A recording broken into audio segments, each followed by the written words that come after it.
In this video, we'll show you how to correctly install the canopy for the iMOW robotic mower. The following video instructions can be used for the iMOW 3, 4, 5, 6, and 7. It also applies to the corresponding EVO variants. The canopy can be installed or retrofitted on the docking station in just a few easy steps. In addition to the canopy, the box also includes a left and right support, the rod for locking and unlocking the canopy, as well as 4 fastening screws with wing nuts. To begin, insert the screws in the provided recess in the base plate of the docking station. To lock, turn the fastening screws clockwise by 90 degrees.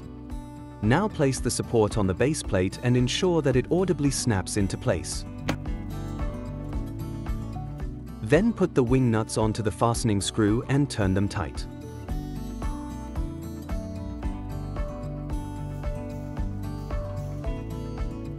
Repeat these steps on the other side of the docking station. First, insert the screw in the recess, turn it clockwise by 90 degrees, align the support. Let it snap into place and finally fasten it with the wing nut.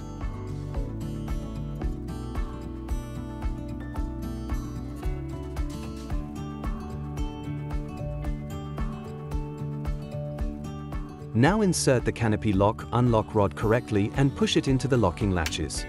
This may require a little bit of pressure.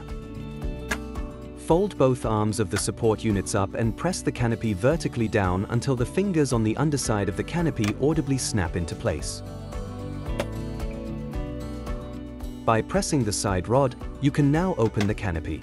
You can access all connecting points of the docking station and the control elements of the iMOW at all times.